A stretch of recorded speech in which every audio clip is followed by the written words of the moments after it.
All right, folks. Thank you so much, everyone, for joining us on this lovely Thursday afternoon. I'd love to start and just do a couple of introductions, set a little bit of an agenda for our discussion today. It's a pleasure to meet everyone. I see some familiar folks who are tuning in. I see some new folks who are joining, but my name is Justin Wenig. I'm co-founder and CEO of Coursedog. My story actually started as a Columbia University student who really became interested in this process of how universities like Columbia built their class schedule plans.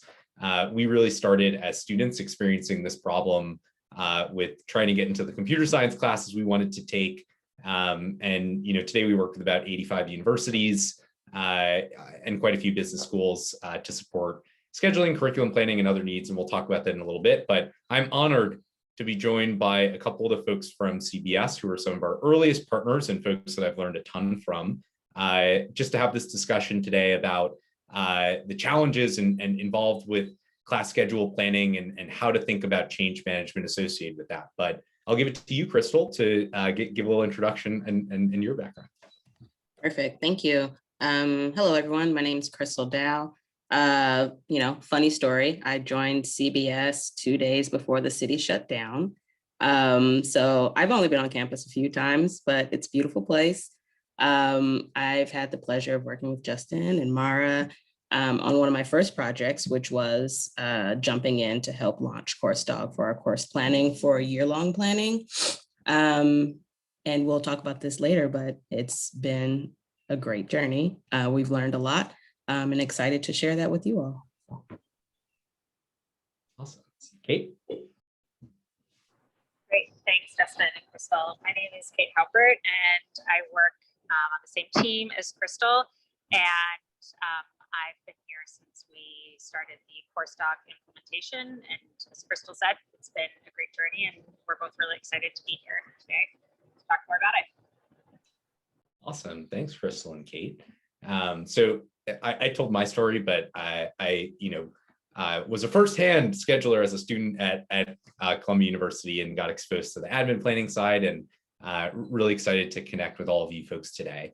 Just for the folks who are joining us, I know a lot of folks here probably are familiar with Coursedog, but a little bit about what we really are. Coursedog is really an academic operations innovation platform. We help schools to optimize the usage of their curricular resources. We work with schools to boost student success and improve their overall campus financial health. And that is done through a suite of products that help manage the entire curricular life cycle, from a course proposal, editing a program, editing a course, through to scheduling it in a way that offers the right sections to support student demand, and that distributes the schedule effectively and makes best usage of your physical space. And we also help with the process of publishing that schedule to students via the online course catalog.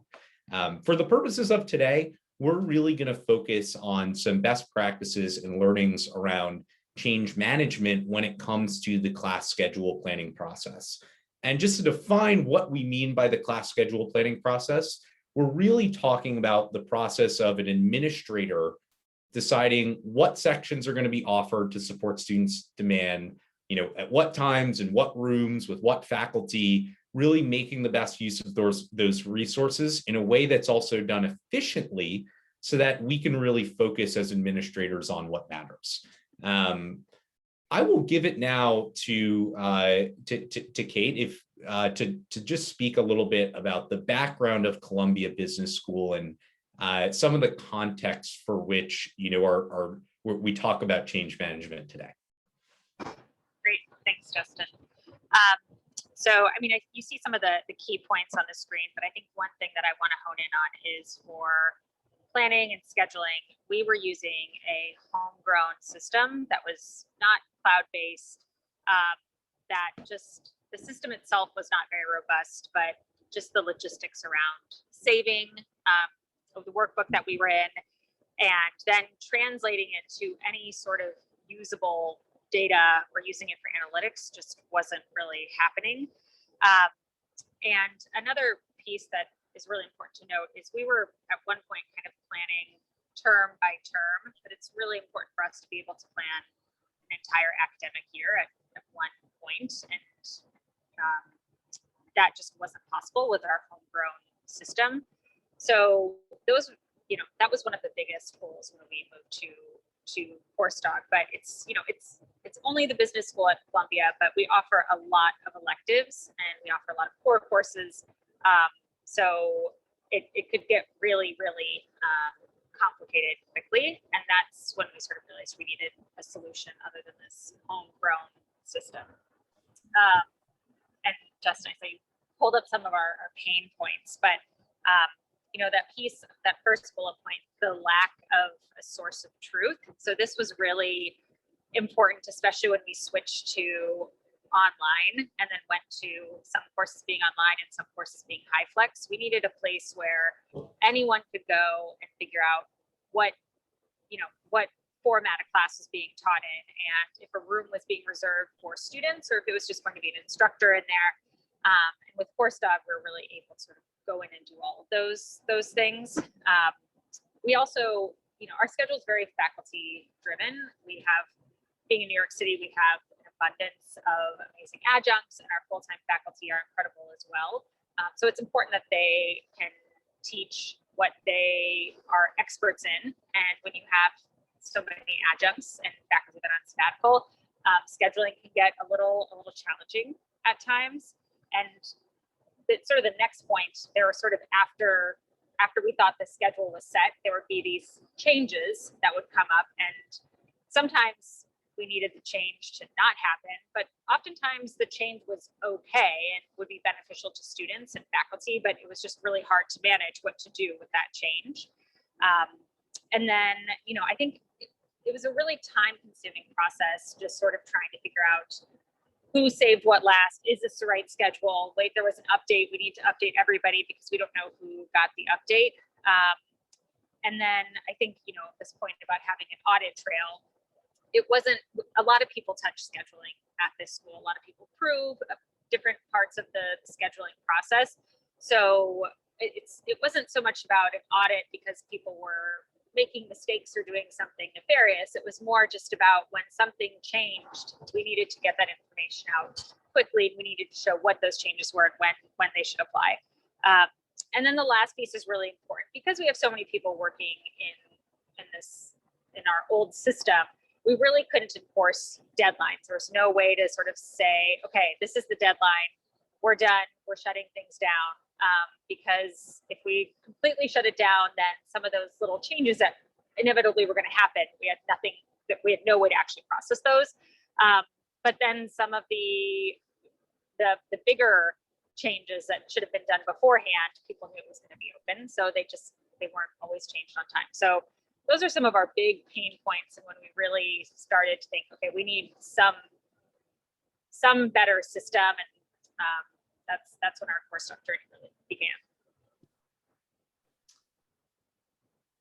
And that's super helpful, Kate. And I'd love to start just by talking a little bit about how what a Coursedog implementation or what the change management process sort of looks like to help with alleviating some of these pain points, which I think are very common both across business schools and across any universities across the country. But to give folks a little bit of a sense of the way that our projects work, we work alongside our partners.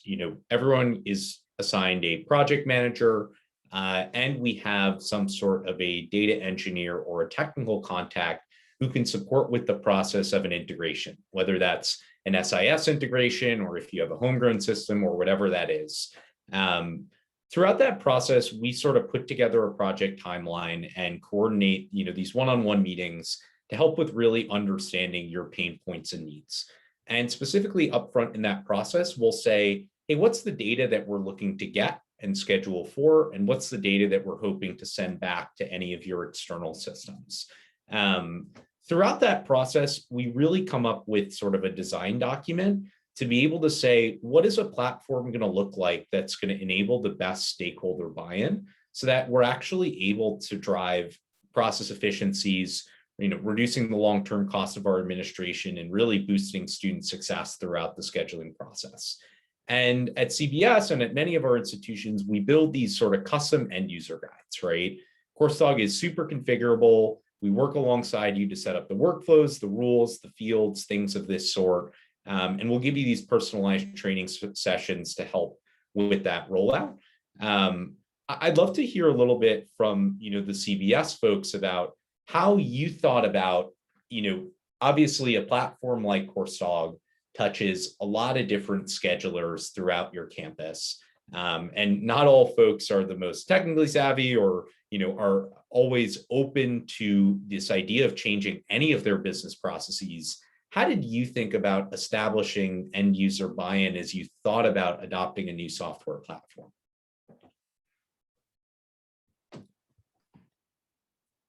Kate, I'm gonna let you take. Okay, yeah, no, that's great.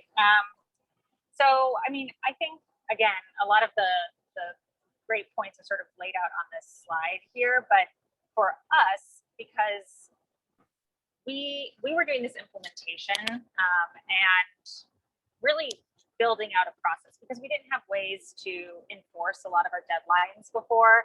A lot of things were kind of ad hoc. So one thing that we learned through this is it's really important to sort of like define your process first, which makes sense. But when we were talking about the implementation initially with Coursedog, I sort of remember asking for like, can you give me a roadmap or a guide? And I was very confused as to sort of why I couldn't get this. And I know it's because it was just so personalized, right? Like with other vendors we've worked with before for other tools, we sort of, worked with the vendor, established, contract, worked through procurement, and then we get sort of a training and then a standard sort of guide for how things work, which is okay. But with Coursedog, it truly was like a conversation from day one around, Justin, sort of what you said about what data points are we sending out, what data points do we need to get back. And from there, we worked, once we sort of established our process, like how does our process work in Coursedog? And I think,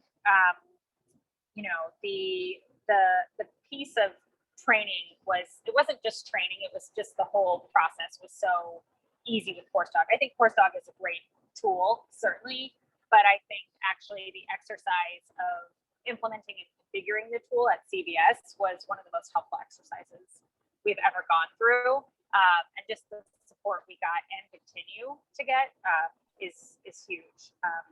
And just, I don't know if there's anything else specific. No, that's super helpful. I think a lot of the folks who join these webinars, I mean, part of it is trying to understand, okay, what does an optimal scheduling process look like? But another thing I think is just this, okay, even if I, could wave a magic wand and have this perfect scheduling process driven by software, how do I enable these business process improvements and get folks across campus on board? Because I think that's the hardest part.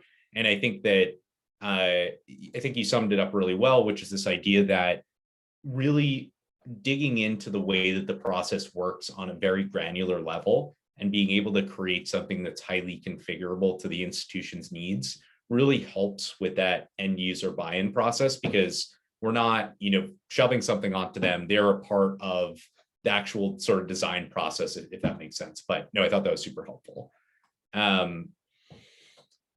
I'd love to learn a little bit, Kate and Crystal, about how you've thought about some of the efficiencies that have been driven by the adoption of Coursedog, and how you think about, how it has impacted your daily workflows.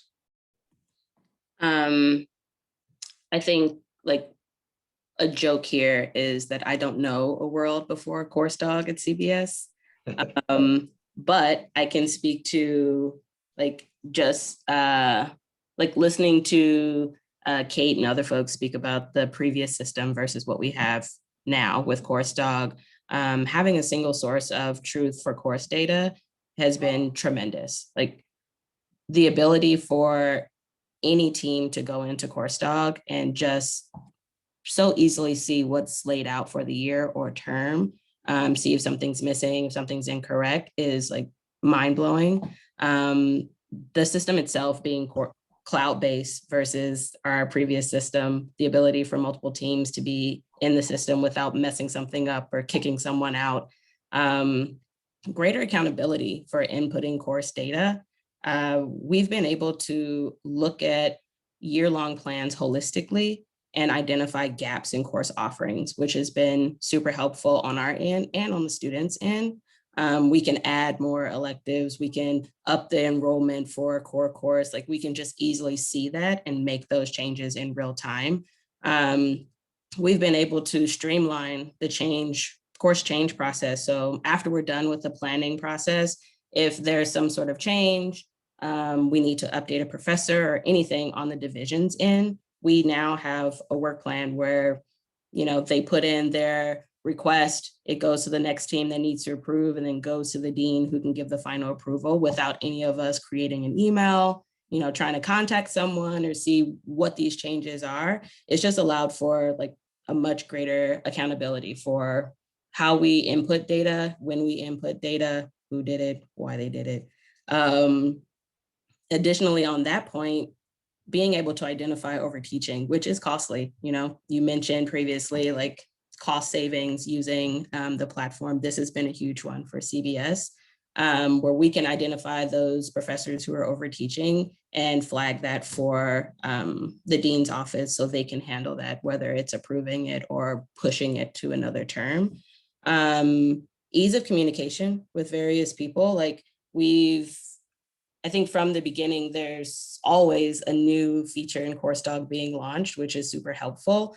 One of the ones that we've been able to use quite frequently is the ability to just set and forget communications and system updates. So if we're doing the planning at the beginning of the year and next spring we want a phase to change or we want a communication to be pushed out, we can do that at the beginning of the year and not worry about having to set a calendar alert to send that communication out. So all in all, Coursedog has really made the planning and scheduling process to where we can really focus on the people management and not the people management in addition to this new system that we're trying to launch. I think that's so helpful, and thank you so much for the gracious feedback, Crystal. I always like to think about this, for the folks who are thinking about what is the benefit of an optimized scheduling process. I put it into a couple of buckets. I think the first, which was a stat that I actually only found recently, which I thought was interesting, is that about 58% of university spending is really on academic. There's a study from the Chronicle that 58% of spending comes from academic resources, and schools are spending, when it comes to whether it's faculty or rooms, their physical space or these types of resources, universities are spending over $100 billion per year on this, right? And the question that I'd ask is, are you really optimizing those resources, right? Are you optimizing your usage of your precious finite faculty, your precious finite space, the number of sections you're offering to support student demand? Are you doing that in a really informed way? And I think it's just interesting because if you think about a 1% improvement in this, I use my space 1% better, or I use my faculty 1% better, or whatever it is, that can ultimately equate to, hundreds of thousands of dollars on a university's bottom line.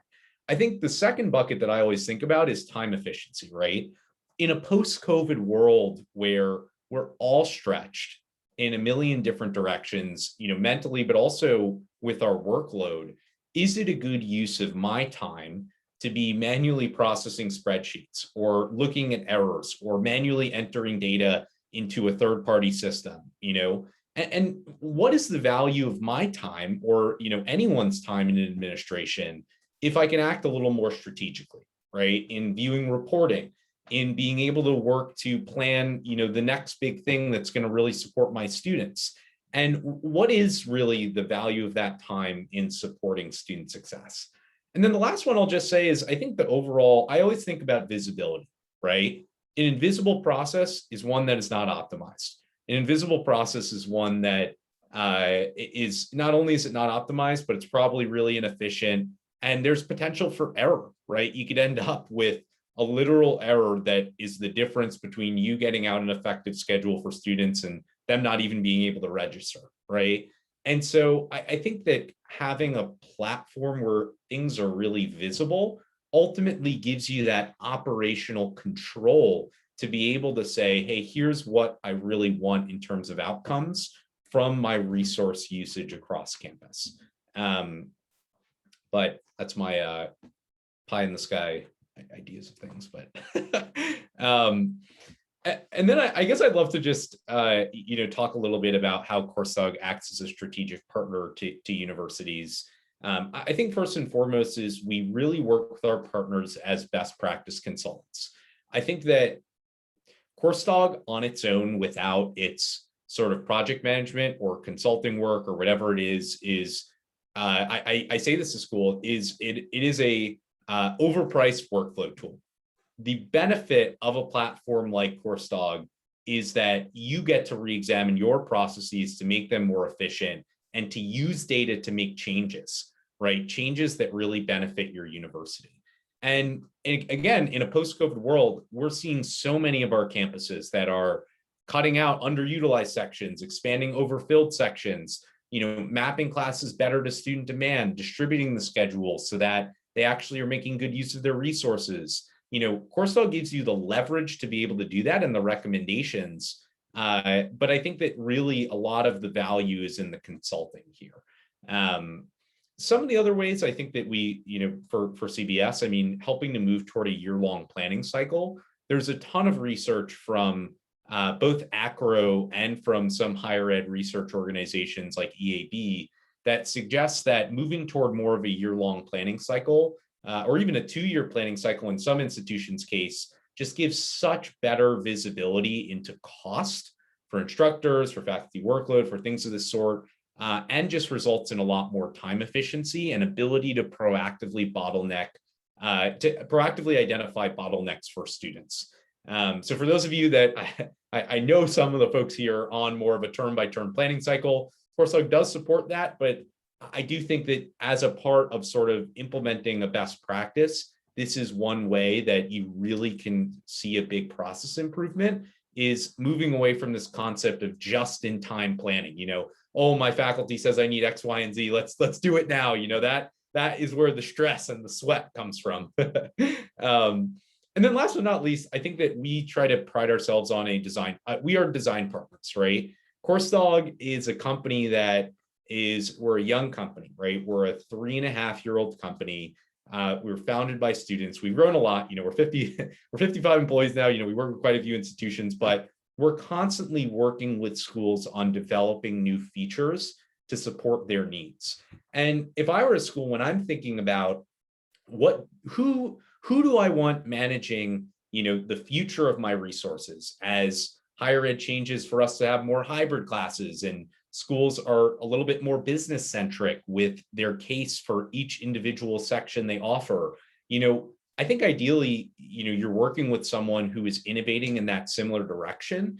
And we have that ethos of, a modern software company looking at this from a student-centric perspective and really working alongside our partners to identify, hey, what's the overlap between the pain points that I as an administrator have on a day-to-day basis with the actual long-term vision for where I need my university to be for it to succeed.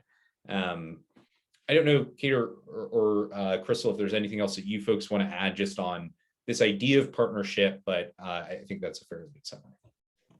I think you summed it up pretty nicely. The only thing I would add is that working with you all have been a dream. So thank you. That's very sweet of you. Thanks. I'm blushing. Awesome. Well, thanks everyone.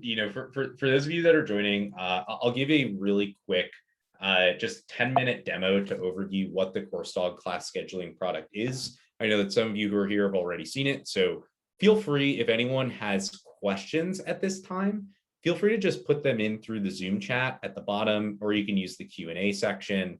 Let me see. I think we just got a question. I will stop sharing. Yeah, we just got a question. Do we have any clients that have a colleague Unidata SIS? Totally, yeah. We have actually, if you look on our website, I'm happy to send you the link. We published a bunch of webinars recently with colleague schools. We have a bi-directional near real-time integration with Unidata. So something that's a little bit unique about CBS. So CBS is a homegrown SIS institution, and so our integration is primarily driven via API with SIS systems like Colleague, PeopleSoft, Banner, Genzabar, Campus Management, Unit 4. Coursedog has really tight bidirectional integrations where you can just drop them in and it handles the whole integration for you, and it takes a lot of that work off of IT. But thank you so much for your question. Okie dokie, I am going to share my screen to do a 10-minute overview, and then I may give some of you folks your time back for today. Oh, I think we have another question. Great question. For CBS, are people from multiple offices entering data, for example, preferences, courses, constraints, or rules, or is all input centralized? Great question. I know if the CBS folks would want to answer that. So I could take this. It is multiple offices. It is multiple offices entering data, and even we have 6 divisions in CBS that are they're independent functioning units, and they're entering data. So there's 6 people there, and then we also have our academic affairs offices. We have 3 of them, and they are entering data.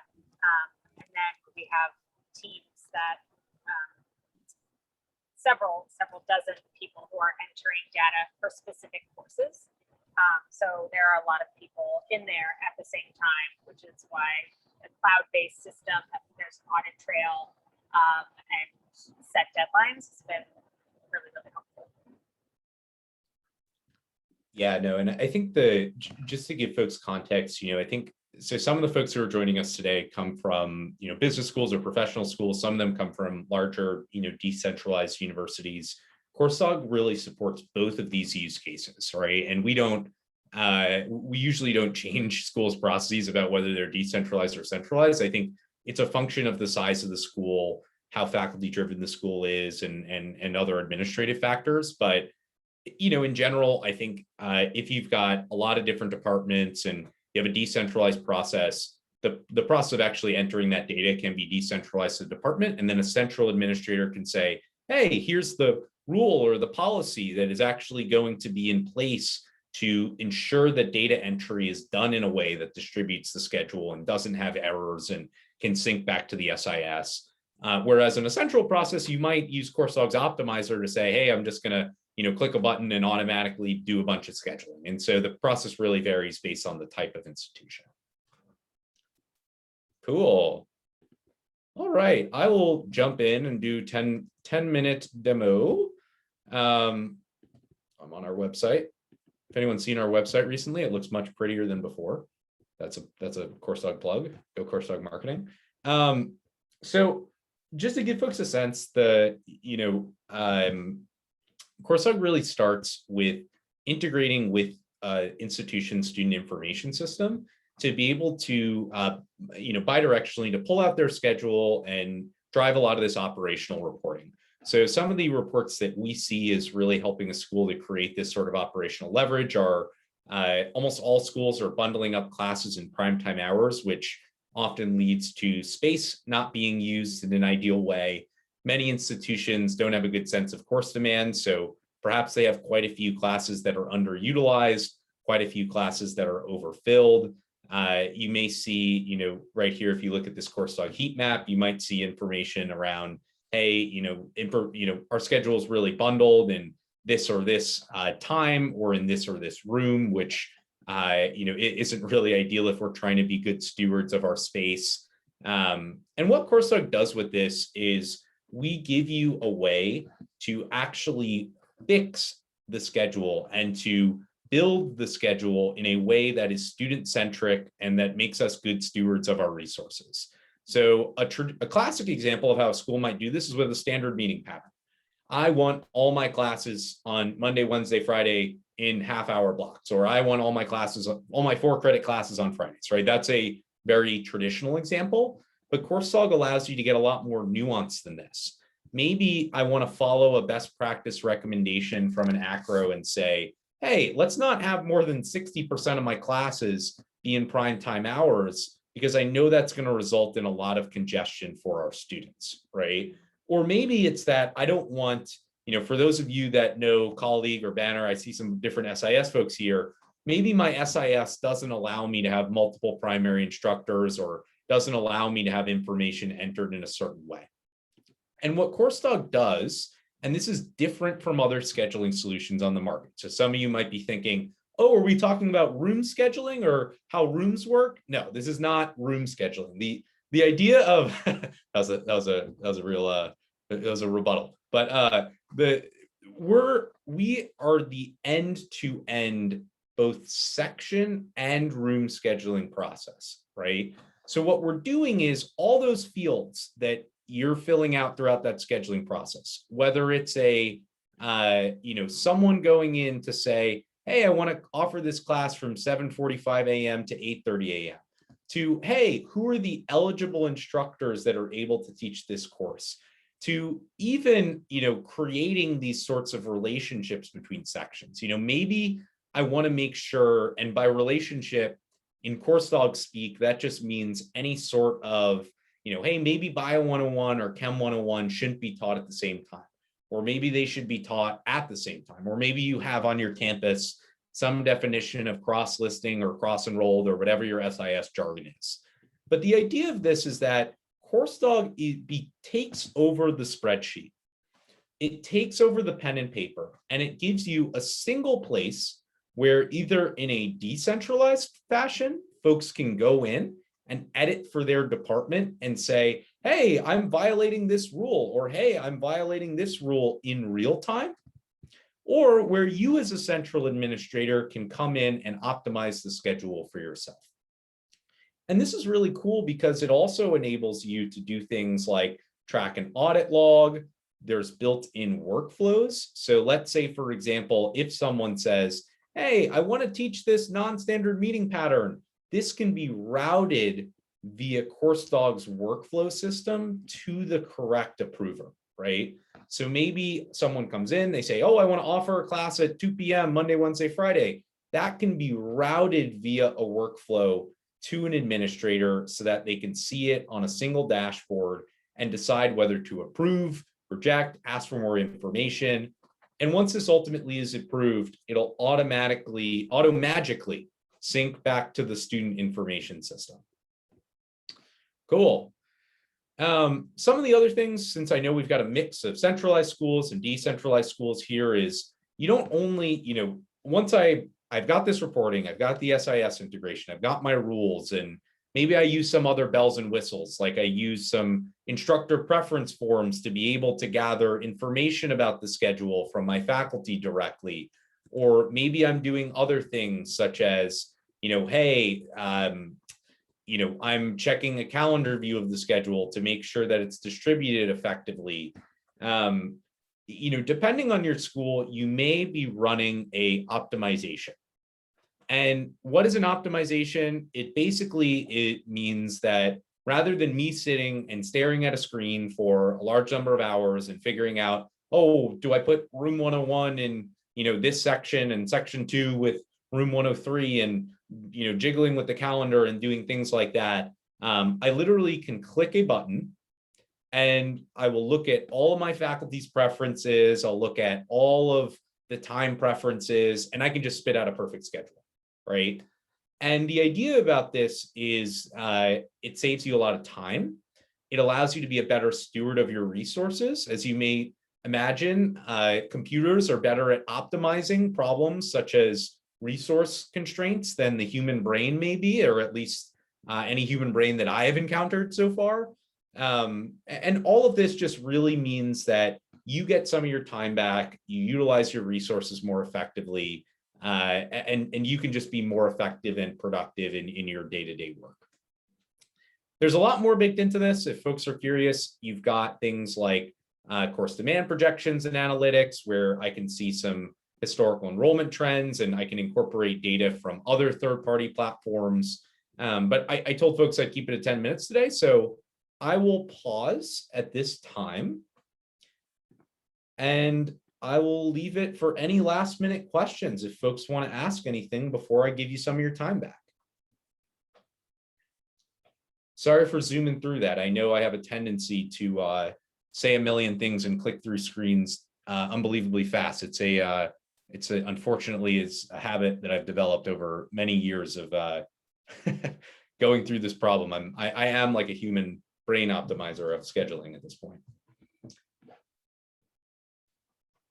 Going once, going twice. All right, I want to give a huge thank you. One question. Do CBS faculty enter in their own preferences? Great question for Crystal or Kate. They do. So we've always had a preference form, and I think we used to use Google Forms, but we use the form that's in Coursedog now. So they fill out their preferences, and then that feeds into the optimizer. It's a super simple solution that has been great, and I will also just plug that it's been really helpful for tracking down faculty that may have forgotten to fill it out, or just need some gentle reminders. So yeah, they get a lot of say in sort of their paper schedule. Yeah, so the instructor preference form, that's been great. And we even we're moving to a new building, and certain classes need different size spaces or need breakout rooms, or some of them need whiteboards in different spaces, and we can even have sort of those preferences put in there, which is really helpful. And it's an awesome question, and the idea is that these preference forms are configurable. So you can say, hey, what times are you not available, or what are the courses you prefer to teach, and what times do you want to teach them? And that data can ultimately then be leveraged in both the scheduling and the optimization process as well. Cool. Well, Crystal and Kate, thank you so much. I'm really grateful for you joining today and for your support. And we have one more question. How robust is your event scheduling piece? We currently have scheduling software. Do you have clients that keep both your scheduling tool and their room scheduler? Great question. So we didn't actually cover too much of it today, but for the majority of campuses that use Coursedog, they actually can fully migrate off of their existing event scheduler to use Coursedog's event scheduler as well. So you can use Coursedog as just a section scheduler and keep your existing room and event scheduler. But I'll quickly explain why most campuses choose not to do that. The main reason is many campuses have some concept of a room and event scheduler, right? And the thing that's sort of sold to them is like, oh, like I come click a button and like it perfectly spits out all the rooms and I can schedule my events and et cetera, et cetera. And the challenge is if you have bad data in to your optimizer or room scheduling, you're going to get bad data out, regardless of how great your optimization is, right? And so the idea of Coursedog is that because we integrate the section scheduling and the room scheduling, we are proactively surfacing bottlenecks so that when you go to run that optimizer, you know that it's going to work. Similarly, on the event scheduling side, imagine having a single source of truth for you to be able to see everything, both your event schedule and your section schedule that's going on across campus, right? And just for context, so there are schools, CBS just uses us for academics. There's other schools like a Northern Arizona University that use us just for section scheduling and uses someone else for room and events. But the majority of schools use us for class scheduling, they use us for event scheduling, and they use us for curriculum management, which is something that we're working on with CBS now, which is basically updating courses, degree programs, and then publishing it to students via an online course catalog. The majority of our customers are using all of our products together to create that single source of truth and eliminate having to enter courses into 5 different platforms and have to manage 3 different vendors that manage these processes. And we really look at the curricular lifecycle as an important global resource optimization that can have a huge impact on your entire operation as a university. But great question. So yeah, I think I answered. Yeah, sorry. Cool. Well, thanks everyone for joining. Really appreciate it. Thank you, Crystal, Kate. Appreciate everyone. Have a great weekend, everyone, and thanks for your time. You too.